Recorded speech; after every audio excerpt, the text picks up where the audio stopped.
Krishna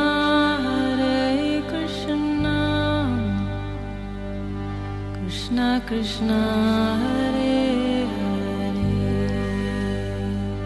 radio Manav Rachna 107.8 FM सुन रहे हैं। मैं हूं शादाब आपके साथ कार्यक्रम आत्मदर्शन में, और आज हम चर्चा करने वाले हैं श्री दत्तात्रेय जी के बारे में और उनके 24 गुरुओं के बारे में।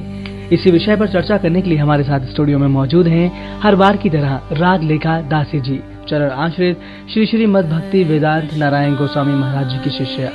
राग लेखा दासी जी, आपका बहुत बहुत स्वागत है एक बार फिर से रेडियो मानव रचना में। हरे कृष्ण। हम अपने पिछले एपिसोड में बात कर चुके हैं श्री दत्तात्रेय जी के बारे में और उनके गुरुओं के बारे में। जी, जानना चाहेंगे आप हमें और क्या बताने वाली हैं श्री दत्तात्रेय जी के बारे में? जी, दत्तात्रेय जी जो राजा यदु थे, उनके राज्य में आए और उन्होंने उनसे प्रश्न किए कि आप इतने आनंद में कैसे विचरण करते हैं। तब उन्होंने बताया कि मैंने अपने जीवन में 24 गुरु बना रखे हैं जिनसे मैं विभिन्न प्रकार की शिक्षाएं लेता हूँ, जिसकी वजह से मैं इतने आनंद में स्वच्छंद रूप से विचरण करता हूँ पृथ्वी पे। तो फिर दत्तात्रेय जी आगे बता रहे हैं कि मैंने अजगर से शिक्षा ली। तो अजगर क्या करता है? बस पड़ा रहता है निश्चेष, कुछ चेष्टा नहीं करता, इधर उधर हिलता डुलता भी नहीं है, बस एकदम एक जगह में पड़ा रहता है। तो ऐसे दत्तात्रेय जी ने कहा मैंने ये शिक्षा ली कि मुझे अपने भोजन के लिए, चाहे वो रूखा सूखा हो चाहे वो स्वादिष्ट हो, मुझे चिंता नहीं करनी है, जो कुछ जैसे भी मिल जाए भाग्य से उसी को खा के मैं संतुष्ट रहूं। और दूसरा उन्होंने ये कहा कि जैसे कोई चेष्टा नहीं करता है, वो भूखा पड़ा रहे, कुछ भी हुआ, इसलिए चाहे उसके शरीर में बहुत बल है, मनोबल है, सब कुछ है, इंद्रिय बल है, देह बल है, लेकिन फिर भी चेष्टा नहीं करता। तो दत्तात्रेय जी ने कहा मैं भी ऐसे ही किसी प्रकार की कोई चेष्टा नहीं करूंगा। और जैसे कि ये अजगर है, इसको भी तो भगवान लालन पालन कर रहे हैं ना, कि अगर वो ये तो नहीं है कि जाके जॉब कर रहा है, ऑफिस बैग लेके ऑफिस में जा रहा है, वो भी पड़ा हुआ है, तो उसको वहीं पे खाने को भी मिल रहा है और उसको कुछ वो कर रहा नहीं है। तो इसका अर्थ ये नहीं है कि हम निष्कर्म हो जाएं, हम कुछ कर्म करना जरूरी करें, लेकिन अधिक उसके लिए कि ओ ये नहीं हुआ और हो समृद्धि के लिए और ज्यादा वो ना करें कि अपना जो भाग्य से मिल जाएगा उसी में संतुष्ट रहें, तो एक संतोष आ जाएगा। फिर दत्तात्रेय जी आगे बढ़े तो उन्होंने समुद्र को देखा। तो समुद्र से उन्होंने शिक्षा ली कि हमें सदा प्रसन्न रहना चाहिए और गंभीर होना चाहिए।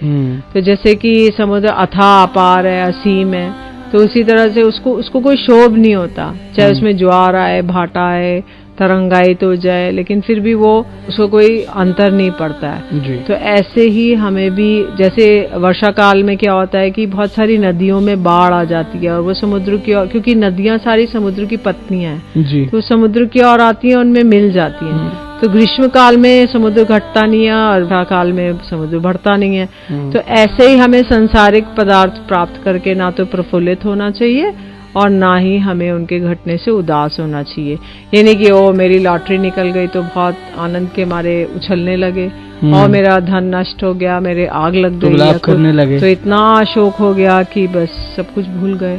तो ऐसा नहीं है, समभाव से, दुख में सुख में सब समभाव से रहना चाहिए। तो यही उन्होंने समुद्र से शिक्षा ली कि समुद्र एकदम गंभीर है, उसको इतना डेप्थ है कि आप उसकी गहराई नहीं नाप सकते, ना आप उसकी लेंथ नाप सकते, ना विड्थ नाप सकते हैं समुद्र की। तो ऐसे ही हमें भी इस जगत में एक डीप पर्सनालिटी होनी चाहिए, उसके मतलब लेंथ विड्थ और डेप्थ कोई ना नाप सके, और प्लस किसी भी चीज का विकार ना हो। समुद्र के अंदर ज्वार आता है, जब पूर्णिमा होती है तो चंद्रमा को देख के समुद्र की अप टाइड्स आती हैं, और जब बाकी उसके अंदर भाटा आता है, लो टाइड्स हो जाती हैं, लेकिन समुद्र को कोई फर्क नहीं पड़ता, वो वैसा का वैसा अपना गंभीरता से रहता है। तो ऐसे ही दत्तात्रेय जी ने शिक्षा ली कि हमें भी समुद्र से शिक्षा लेनी चाहिए कि हमें कभी शोभ ना हो, किसी भी चीज से हम विचलित ना हो, और ऐसे ही अपने जीवन यात्रा करते रहें। फिर आगे जब बढ़े दत्तात्रेय जी तो उन्होंने एक पतंगा देखा। पतंगा जो होता है जो आग में कूद जाता है, तो अक्सर कैंडल के आसपास हम देखते हैं, जो फ्लाई, वो क्या करते हैं, भुनगा भी कई लोग बोल देते हैं, जो ये उड़ता रहता है बरसातों में, बरसाती कीड़ा होता है और आकर लाइट पे आकर अपने प्राण त्याग देता है। तो जो पतंगा होता है वो क्या करता है, अग्नि के रूप को देख के मोहित होकर उसमें कूद पड़ता है। तो ऐसे ही जो हमारी अगर इंद्रियां वश में नहीं रहेंगी, कोई स्त्री को देखा कनक कामनी प्रतिष्ठा, तो उसके ऊपर कूद जाएंगे, तो हमें प्राणों से हाथ धोना पड़ेगा। तो ऐसे ही, और उसके द्वारा क्या होगा, हमें घोर नरक की प्राप्ति होगी। जैसे कि आजकल देखा जाता है न्यूज़पेपर्स में रेप, मर्डर सब कुछ हो रहे हैं, तो वो पतंगे की तरह है, तो वो कामिनी के उसके लट्टू हो जाते हैं और अपना पूरा उनका जीवन बर्बाद हो जाता है, उनके परिवार वालों का जीवन बर्बाद हो जाता है। तो ऐसे ही वो कहते हैं कि कनक कामनी प्रतिष्ठा, गहने, कपड़े आदि नाशवान माइक वस्तुओं में पड़ा हुआ है, और इसलिए वो अपनी विवेक बुद्धि खो के जैसे पतंगा अपने प्राण गवा बैठता है, अपनी अग्नि के सौंदर्य से प्राणों को खो देना पड़ता है उसको। तो ऐसे ही हमें भी किसी जगत की किसी वस्तु से मोहित ना होकर और इससे निर्लिप्त रहकर हमें आगे बढ़ना चाहिए, यात्रा करनी चाहिए। तो ये बहुत एक्चुअली ये काफी डिफिकल्ट है ये सब जो भागवतम की बातें हैं, लेकिन यदि हम कुछ हायर स्टैंडर्ड जानेंगे तभी हम उन तक पहुंच सकते हैं, हम जान सकते हैं। यदि हम स्टैंडर्ड ही नहीं पता होंगे तो हम अपने लिप्त रहेंगे कि हम जान नहीं सकेंगे कि क्या सही है क्या गलत है। फिर उसके बाद दत्तात्रेय जी आगे बढ़े तो उन्होंने भौरों को देखा, जो भ्रमर होते हैं, जो फूलों के ऊपर बम्बल बी। हाँ जी जी। तो उन्होंने देखा कि भ्रमर क्या करता है, कोई भी पुष्प हो, चाहे छोटा हो चाहे बड़ा हो, चाहे कैसा भी सबका रस लेता है, बन बन बन बन करके सब फूलों से पराग एकत्रित करता है। तो भ्रमर क्या करता है, भ्रमर का पेट तो एक फूल के रस से भर सकता है, पर वो फिर भी अलग अलग फूलों पे मंडराता रहता है। तो कहते हैं ऐसे ही जो साधु है वो भी माधुकरी करता है, मतलब मधुकर क्या होता है, भ्रमर। तो साधु क्या करता है, हर एक घर से माधुकरी करता है, भिक्षा लेता है। तो उसका पेट तो एक घर की रोटी से हो सकता है, लेकिन वो अलग अलग घरों में जाके अलग अलग इकट्ठा करता रहता है। तो ठीक भ्रमर के भांति है, क्योंकि वो सारे जगत का कल्याण करना चाहता है, इसलिए ले रहा है। साधु इसलिए नहीं ले रहा कि उसको भूख लगी है, उसको अपना उदर पूर्ति करनी है। साधु इसलिए ले रहा है कि जगत के लोग हैं, बद्ध जीव हैं, इनका कल्याण हो जाए किसी तरीके से। तो इसलिए हमें छोटे बड़े सब शास्त्रों का सार लेना चाहिए, उसको निचोड़ के, जैसे भ्रमर सब पुष्पों से ले रहा है ऐसे हमें सब शास्त्रों का सार ले लेना चाहिए, उसका रस निचोड़ के लेना चाहिए। फिर जब दत्तात्रेय जी आगे बढ़े तो उन्होंने मधुमक्खी से मिले। तो मधुमक्खी को देखकर उन्होंने देखा कि मधुमक्खी बहुत ज्यादा संग्रह करती है, शहद इकट्ठा करती रहती है, छत्ता बनाती है, तो उसमें इकट्ठा करती रहती है, लेकिन एक ही दिन मक्खी उसमें से फंस के रह जाती है उस शहद में। तो ऐसे ही उन्होंने ये देखा कि हमें फंसना नहीं चाहिए और संग्रह नहीं करना चाहिए। तो जितना हो सके, कहते हैं साधु को क्या करना चाहिए कि पात्र हो तो केवल हाथ जी, और अगर बर्तन हो तो पेट। तो केवल जितना हाथ में है उतना खा ले, पेट पे जितना भरे उतना, बाकी उससे अधिक संग्रह नहीं करना चाहिए, नहीं तो एक दिन वो हमारा प्राण घातक हो जाएगा। तो इसलिए ये मधुमक्खियों से ऐसी शिक्षा लेकर उन्होंने आगे बढ़े। रेडियो मानव रचना 107.8 FM सुन रहे हैं आप। मैं हूं शादाब आपके साथ कार्यक्रम आत्मदर्शन में, और आज हम चर्चा कर रहे हैं श्री दत्तात्रेय जी के 24 गुरुओं के बारे में और उनके जीवन के बारे में। हमारे साथ स्टूडियो में मौजूद हैं रागलेखा दासे जी। लेकिन अगर आप इस कार्यक्रम के बारे में अपना कुछ संदेश, अपना कुछ सुझाव हम तक पहुंचाना चाहते हैं, आप हमें SMS कर सकते हैं हमारे नंबर 8010781078 पर। सुनते जाइए radio Manav Rachna 107.8 FM। Feel good, feel live. ऐसी कृपा करो श्री राधे, दीजो वृंदावन को वास। ऐसी कृपा करो श्री राधे, दीजो वृंदावन को वास। ऐसी कृपा करो श्री राधे, दीजो वृंदावन को वास। ऐसी कृपा करो श्री राधे, दीजो वृंदावन को वास। ऐसी कृपा करो श्री राधे, दीजो वृंदावन को वास। वृंदावन को वास, दीजो हरि भक्तन को साथ। वृंदावन को वास, दीजो हरि भक्तन को साथ। ऐसी कृपा करो श्री राधे, दीजो वृंदावन को वास। ऐसी कृपा करो श्री राधे, दीजो वृंदावन को वास। भूख लगे भिक्षा कर लाओ, भूख लगे भिक्षा कर लाओ। ब्रजवासिन चेतुक पाओ, ब्रजवासिन चेतुक पाओ। प्यास लगे जमुना जल पी के निधुवन कर प्यास लगे जमुना जल पी के विधुवन तारु निवास। ऐसी कृपा करो श्री राधे दियो वृंदावन को वास। ऐसी कृपा करो श्री राधे दियो वृंदावन को वास।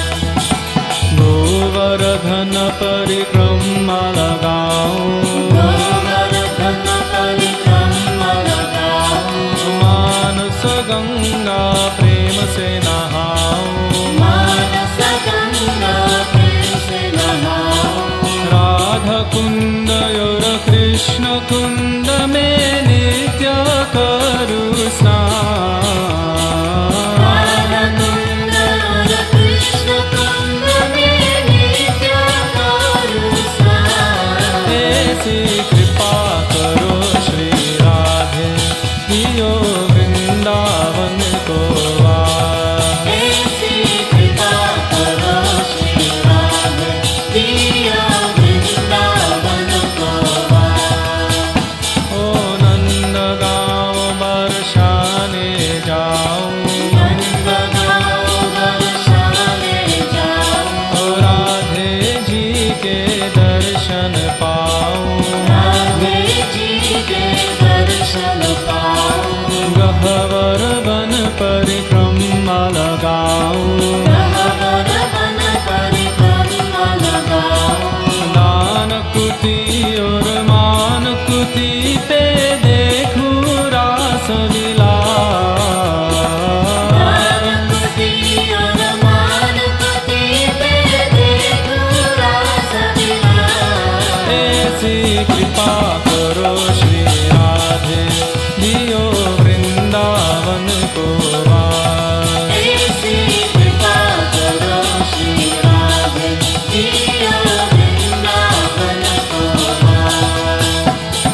नंद बाबा के द्वारे जाऊं, नंद बाबा के द्वारे जाऊं, दाऊ भैया के दर्शन पाऊं। दाऊ भैया के दर्शन पाऊं। ओ पावन सरोवर प्रेम से नहाऊं, पावन सरोवर प्रेम से नहाऊं। बांके बिहारी के दर्शन पाए के है जय पूरनया।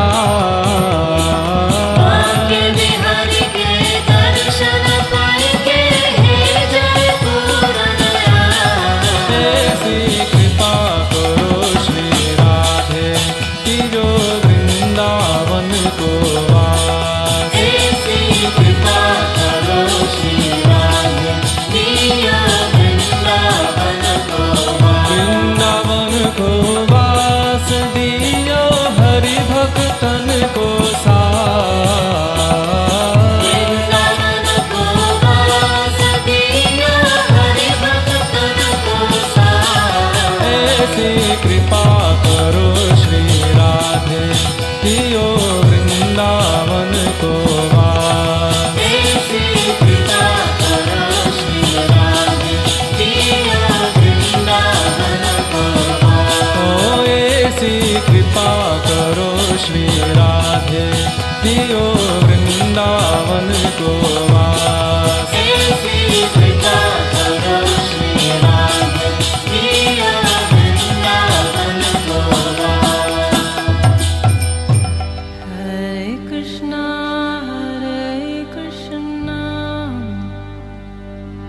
कृष्णा कृष्णा हरे हरे।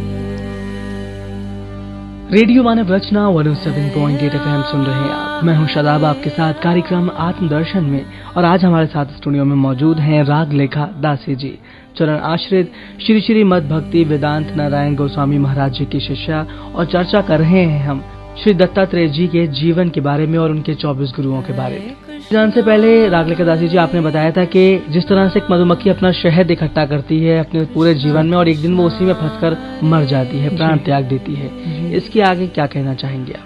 दत्तात्रेय जी ने आगे भी और अपने गुरु बनाए। तो उन्होंने एक हाथी को देखा एक जंगल में, तो हाथी से उन्होंने शिक्षा ली कि अगर कोई सन्यासी है, विरक्त है, तो उसे कभी भी स्त्री का, काठ की बनी स्त्री, कोई वुडन एक डॉल है, मतलब वुडन एक मैनिक्विन्स होते हैं ना जो शॉप में रखे होते तो वो उसको भी भूल से भी उसको पैर से स्पर्श नहीं करना चाहिए, क्योंकि वो क्या है, मृत्यु का कारण हो सकती है। और उसको, क्योंकि साक्षात यदि वो स्त्री का संग करेगा तो उसको विवाह करना पड़ेगा, फिर उसके बस वो एक संसार चक्र आरंभ हो जाएगा, तो चक्रव्यूह में फंस जाएगा, भंवर में पड़ जाएगा कि ये करूं अब। हाँ, ये है तो अगले 25 वर्ष 50 वर्ष तक वो कुछ नहीं कर सकता है। तो इसलिए जो विरक्त है, जो भगवान का भजन करना चाहते हैं, वो लोग इस तरह का, यदि स्त्री है तो पुरुष, पुरुष है तो स्त्री, इस तरह के उसमें बंधन में ना सीखे। क्योंकि हाथी का क्यों एग्जाम्पल दिया, क्योंकि जो हथनी होती है वो क्या करती है कि ट्रेंड हथनियां होती है, जैसे सर्कस वगैरह में होते हैं, तो ट्रेंड हथनियां होती हैं, वो हाथी को स्पर्श, धक्का दे के, कोहनी से स्पर्श कर करके हाथी को धक्का ले जाती है और एक गड्ढा बनाते हैं। तो गड्ढा में इतना बड़ा होता है कि जिसमें 2 हाथी आ जाए, तो उस गड्ढे में हाथी को गिरा देती है, तो हाथी गिर जाता है। अब वो ऊपर चढ़ने की चेष्टा करता है, पर वो ऊपर नहीं आ सकता, क्योंकि चाहे वो बलशाली है पर वो उसमें इतनी शक्ति नहीं रहती, बुद्धि नहीं। तो अब जो उसको सर्कस के लोग पकड़कर और उसको खूब ट्रेनिंग देते हैं, तो इसलिए जो हथनी है वो कॉज हुई है, मतलब जो उसको फंसाने की, तो इसलिए ये जो फीमेल स्त्री है वो एक पुरुष को एक उसमें ले जा सकती है नीचे की ओर, जो उसकी पतन का कारण हो सकती है। कि ऐसे वाइस वर्सा, कि मतलब अगर पुरुष है तो स्त्री, स्त्री है तो पुरुष, तो वो उसके पतन का कारण हो सकती है। इसलिए उदाहरण उन्होंने शिक्षा ली उनसे, हाथी से। उसके बाद एक उन्होंने मधु निकालने वाले पुरुष से शिक्षा ली, जो मधु निकाल रहा था, मतलब शहद इकट्ठा कर रहा था।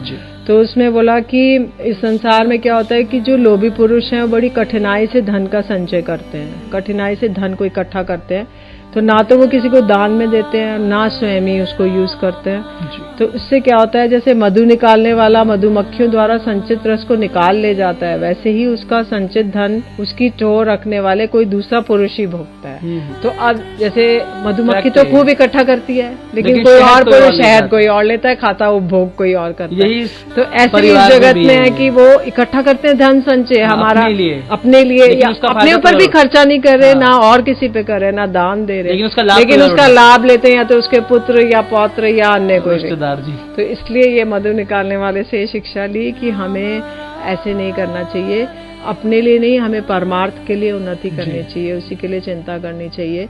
क्योंकि कोई सन्यासी ब्रह्मचारी है तो वो लोग तो जो गृहस्थ है उनके यहाँ अतिथि होकर उनके यहाँ भोजन आदि उनका करना उनका राइट है, तो गृहस्थ भी उनको अतिथि के रूप में स्वीकार, क्योंकि अतिथि देवो भवा, जैसे अतिथि आ जाए तो मान ले जैसे भगवान आ गया। लेकिन आजकल अतिथि के रूप में कोई फ्रॉड भी आ सकते हैं, तो इसलिए हम लोग वो, और आजकल अतिथि का वो सम्मान भी नहीं, लोग बोझ समझते हैं, नहीं बोझ समझते हैं, उनका सत्कार आदि हम नहीं करना चाहते। तो इसलिए अब कलिकाल आ गया है, सब कुछ वैल्यूज बदल गई हैं, सब डाइल्यूट हो चुका है, भ्रष्ट हो चुका है, विकृत हो चुका है। तो धीरे धीरे हम शास्त्र के चक्षु के द्वारा देखेंगे, तब हमारी वैल्यूज दोबारा से रिवाइव हो जाएंगी। तो यही हमको उनसे सीखना है। रेडियो मानव रचना 107.8 FM सुन रहे हैं आप। मैं हूं शदाब, आपके साथ कार्यक्रम आत्मदर्शन में, और आज हम चर्चा कर रहे हैं श्री दत्तात्रेय जी के जीवन के बारे में और उनके 24 गुरुओं के बारे में, कि उन्होंने अपने हर गुरु से अपने जीवन में क्या सीख ली। रागले दासी जी, मैं आपसे एक सवाल जानना चाहूंगा। कहते हैं कि हम कितने भी पाताल लोक में चले जाएं, कितने भी तालों में छुप कर बैठ जाएं, लेकिन ईश्वर हमें हर जगह से देख सकता है, हमारे कर्मों पर नजर रख सकता है।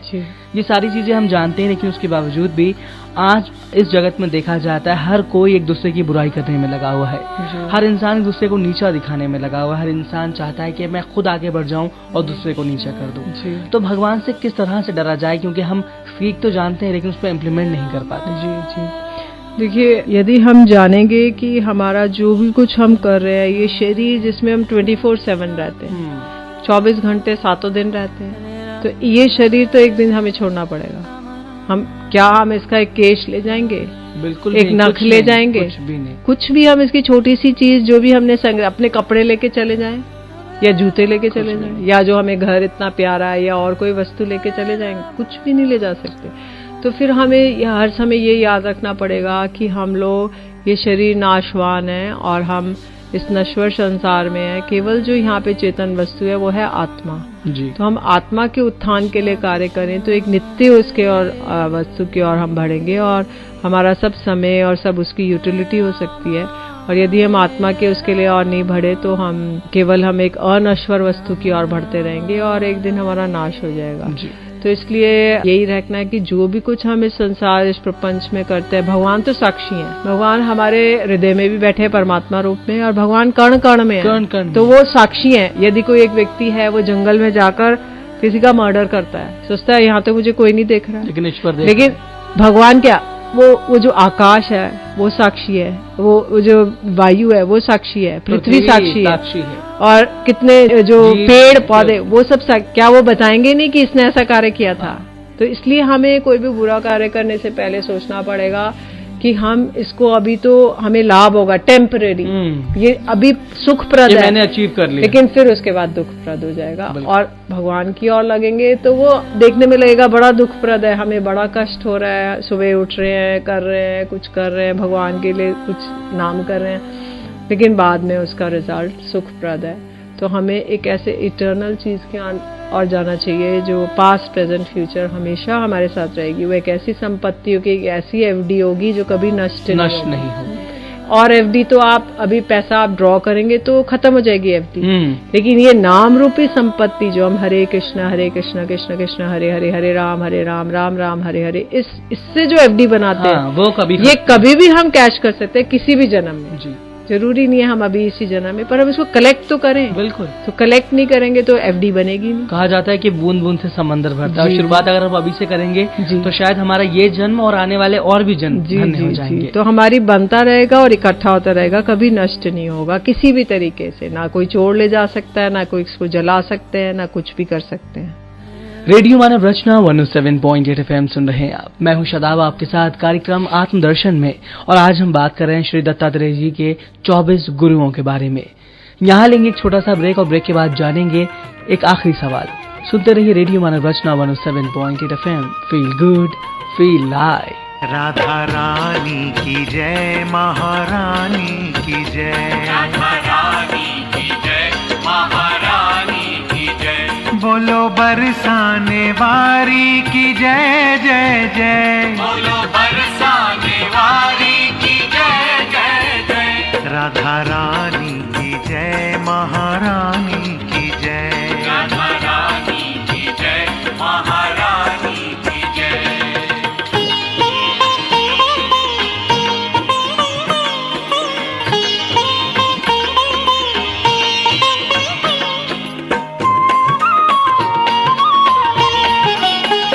श्यामा प्यारी की जय, ठकुरानी की जय, बोलो भानु दुलारी की जय जय जय। राधा रानी की जय, महारानी की जय, राधा रानी की जय, महारानी की जय।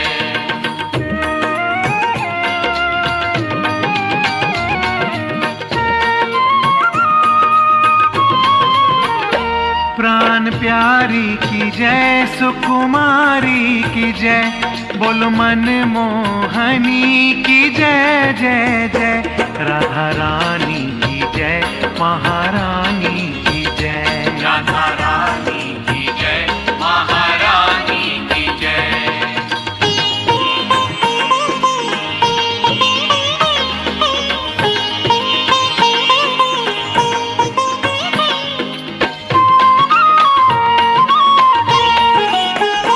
ब्रज रानी की जय, सुखदानी की जय, बोलो नवल किशोरी की जय जय जय।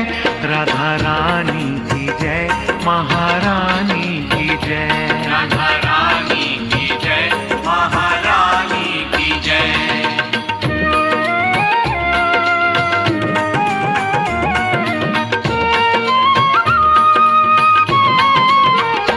पिया जोरी की जय, ब्रज होरी की जय, बोलो नित्य किशोरी की जय जय जय। राधा रानी की जय, महारानी की जय, राधा रानी की जय, महारानी की जय।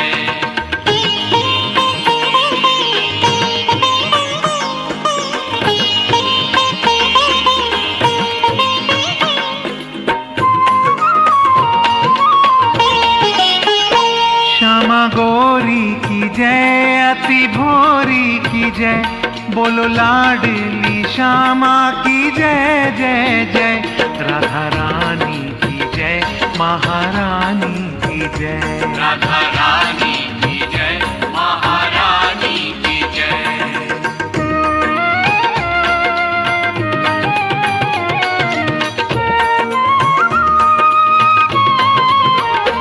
नथवारी की जय, रूपवारी की जय, बोलो स्वामी राधा की जय जय जय। राधा रानी की जय, महारानी की जय। राधा रानी की जय, महारानी की जय। राधा रानी की जय, महारानी की जय। राधा रानी की जय, महारानी की जय। राधा रानी की जय, महारानी की जय। राधा रानी की जय, महारानी की जय। Hare Krishna,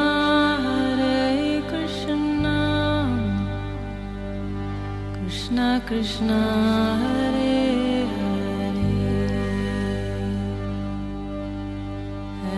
radio Manav Rachna 107.8 FM सुन रहे हैं आप। मैं हूं शादाब, आपके साथ कार्यक्रम आत्मदर्शन में।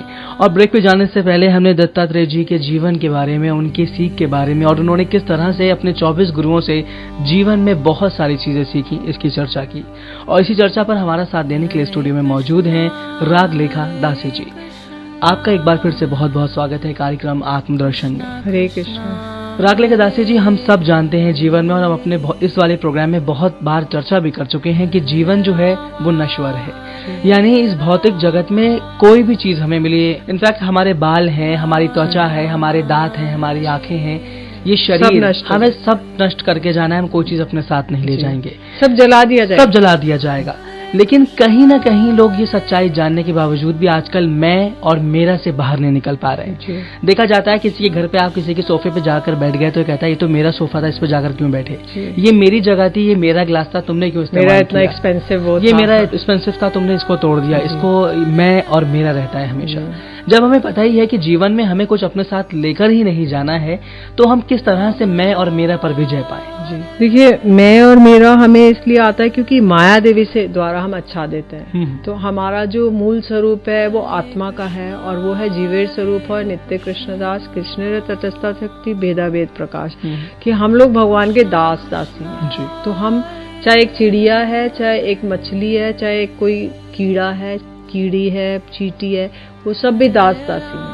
हमें भगवान की सेवा करनी है, किंतु हम वो चीज नहीं करके हम एक संसार की सेवा कर रहे हैं। हम एक गवर्नमेंट जॉब कर रहे हैं, एक प्राइवेट जॉब, और ये सोचते हैं हमें कभी जाना ही नहीं है। हम ये सोचते हैं कि यही मेरा बॉस है, मैं बस इसके यहाँ नौकरी कर रहा हूँ, मुझको पैसा मिल रहा है, मैं अपने कुटुंब का भरण पोषण कर रहा हूँ। बट एक्चुअल में जो हम इटर्नली हैं वो हम भगवान के दास दासी हैं। तो हम उस चीज को भूल के संसार में विचरण कर रहे हैं। तो इसीलिए माया देवी हमें, जीव जो है वो एक अणु चैतन्य है, वो बहुत छोटा सा है, बाल की नोक के 10,000वें हिस्से जितना। तो वो जब देखता है, वो माया भोगों की ओर देखता है, तो माया देवी तुरंत उस पर झपट्टा मार के और उसको 2 चोले दे देती है, 2 आवरण दे देती है। एक है सूक्ष्म शरीर और एक है स्थूल शरीर। तो सूक्ष्म शरीर है मन बुद्धि अहंकार, और स्थूल शरीर है जो ग्रॉस बॉडी, जो पंच भौतिक है, पंचभूतों की बनी है, पृथ्वी जल वायु अग्नि आकाश। तो ये 2 चोले देकर वो इसको संसार रूपी जगत में विचरण करने के लिए छोड़ देती है। क्योंकि माया का आवरण है, इसलिए हमें मिथ्या अहंकार हो जाता है, हमें फॉल्स ईगो आ जाती है। मैं राजा हूँ, मैं गरीब हूँ, मैं अमीर हूँ, मैं स्त्री हूँ, मैं पुरुष हूँ, मैं बिल गेट्स हूँ, मैं US प्रेसिडेंट हूँ, मैं ये हूँ, मैं वो हूँ, ऐसे करके हमें फॉल्स ईगो आई हुई है। लेकिन एक्चुअल में रियल ईगो है मैं भगवान का दास हूँ। तो वो चीज हम भूलकर, क्योंकि माया देवी ने हमें आच्छादित कर लिया है, तो इस माया देवी की कवरिंग को हटाना है। हमें तो चेतो दर्पण मार्जनम, हमें क्या करना होगा? परम विजयते श्री कृष्ण संकीर्तनम, भगवान के नाम संकीर्तन करना होगा, जिसके द्वारा हमारा ये कवरिंग हट जाएगा। जैसे कि एक शीशे के ऊपर बहुत सारा धूल मट्टी लग जाए, काई लग जाए, तो उसको हम सोप सोल्यूशन से स्क्रब लेके साफ कर देंगे। तो ऐसे ही हमारे आत्मा पे बहुत सारे आवरण आ गए हैं, काई लग गई, धूल मट्टी लग गई। तो चेतो दर्पण मार्जनम भव महादावाग्नि निर्वापणा, तो हम इस चित्ररूपी दर्पण का इस हरिनाम रूपी सोप से क्लीनिंग करेंगे, जिससे स्वच्छ निर्मल हो जाए। तब हमको मैं और मेरा मैं, मतलब ये आत्मा, और मेरे कौन है? भगवान, उनके परिकर, जी। उनका धाम, उनका परिभाषा नाम, बदल देनी है। तो वो हमारे कॉन्सेप्ट ही बदल जाएगा। तो अगर हम हरे कृष्ण कृष्ण कृष्ण हरे हरे, हरे राम राम राम हरे हरे इस मंत्र का जप करेंगे तो ये सोप सोल्यूशन का काम करेगा और हमारे चित्ररूपी दर्पण को एकदम स्वच्छ निर्मल बना देगा। और इसमें हम अपनी तस्वीर देखेंगे कि मैं कौन हूँ भगवान के और किस मेरा सेवक क्या के है। रूप में, और मेरा क्या वस्तु है। जी। तो वो क्लैरिटी आ जाएगी। अभी हमारा ब्लर्ड विजन है, कैटरैक्ट हो जाए अगर किसी को, तो कैटरैक्ट को ऑपरेशन कराना पड़ता है क्योंकि कुछ ठीक से दिखाई नहीं दे रहा है। तो ऐसे ही हमारा माया रूपी ये कैटरैक्ट है, जब इसको हम निकाल लेंगे तो हमें सब हमारी कुछ विजन समझ में आ क्लियर हो जाएगी और हम एकदम स्पष्ट रूप से देख सकते हैं। रागलेखा दासी जी, आज आप हमारे स्टूडियो में आई और आपने हमें श्री दत्तात्रेय जी के जीवन के बारे में, उनके गुरुओं के बारे में और मेरे बहुत सारे सवालों का जवाब दिया। इसके लिए बहुत बहुत शुक्रिया। हरे कृष्ण। दोस्तों, जीवन जो है वो एक अनसुलझी गुत्थी है, लेकिन इसको सुलझा सकते हैं आप आध्यात्म के जरिए।